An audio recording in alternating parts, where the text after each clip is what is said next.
সম্প্রতি সামাজিক যোগাযোগ মাধ্যমে ভাইরাল হওয়া একটি সিসিটিভি ফুটেজে দেখা যায় ফিল্মি স্টাইলে অটোরিকশার চালকদের থামিয়ে ছিনতাই করছে 3 ছিনতাইকারী। সিসিটিভি ফুটেজটি সামাজিক যোগাযোগ মাধ্যমে ছড়িয়ে পড়ার সাথে সাথে ভাইরাল হয়ে যায়। সেখানে দেখা যায় 3 ছিনতাইকারীর মধ্যে একজন বেপরোয়া আচরণ করছে। তিনি কখনো অটোরিকশা চালককে চুমো দিচ্ছেন, আবার কখনো কখনো ছুরিকাঘাতের ভয় দেখিয়ে ছিনিয়ে নিচ্ছেন সবকিছু।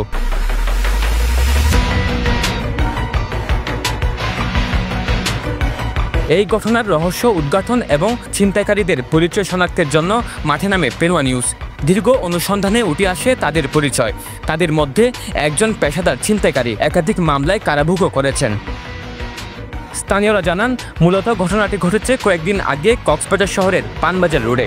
এই চক্রটি প্রতিদিন ভোরে ফাঁদ পেতে থাকে পানবাজার রোড ও আশপাশের এলাকায়। সুযোগ বুঝেই অটোরিকশা চালক থেকে শুরু করে সবাইকে ছিনতাই করে। একের পর এক ছিনতাইয়ের কারণে এলাকাটি এখন ভোরে অনিরাপদ হয়ে উঠেছে বলে দাবি ব্যবসায়ীদের। ছিনতাইকারীয়ে ও রিক্সাত্তি ননর মোবাইল তাবেল কিলোই তো বুঝানো যার, কিন্তু যা কিছু লইয়া লনের পরে ছিনতাইকারীয়ে রিক্সাওয়ালার উল্টা চুমা দিয়ে মানে খুশি হই আর তো এইরকম একটা হাত চলল অনরিয়ান দি।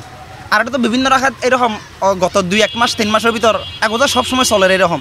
সপ্তাহিক আগে সকাল 7টা বাজে এই 2 দোকান পরে চিন্তাগাড়ি বেশি এখন রাতি আজরে চিয়ন মদত গলায় এনে চিয়ন গলতি তারপরে মাইদের গড়ি ঠিয়া বোঝা গাড়ি খাইলে নজরদার সকালবেলা আসলে নামাজ পড়তে আসে, কিন্তু নজরদারি কিছু দেখি না, কিন্তু সকালবেলা খুব রিক্সের মধ্যে থাকে। দুদিন বাদে বাদ হয় এই তো ইন্দু গইয়ে ইন্দু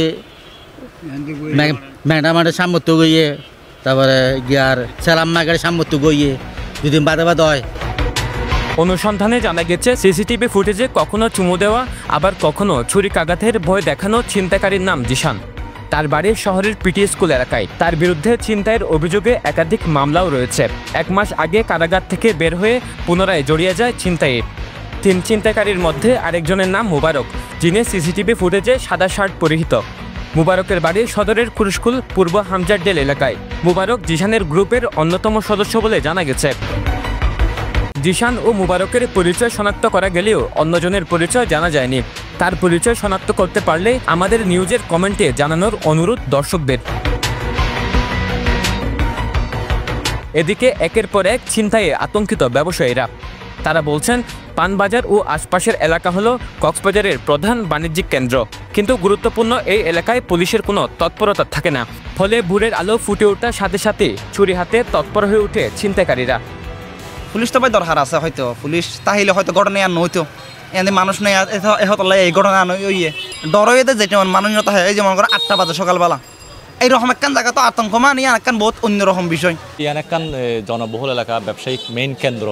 এটা আসলে ভোর সকালবেলা আসলে ডাকাতি করে একখান স্কুপ গড়ে তারা, যেহেতু পুলিশ নতা হয় সকালবেলা টল পুলিশ তাহলে নারা ব্যবসায়িক করলে বেশি আসলে ভালো উপকার। জিশান ও মুবারক এবং পরিচয় শনাক্ত না হওয়া ছিনতাইকারী নিয়ে পেনুয়ার অনুসন্ধান চলমান। পরবর্তী প্রতিবেদনে তাদের সিন্ডিকেটের আদ্যপান্ত উঠে আসবে। সেখানে উঠে আসবে কাদের প্রশ্রয়ে দিন দিন বেপরোয়া হয়ে উঠছে এসব ছিনতাইকারী। সরওয়াজ সাকিব, পেনুয়া নিউজ।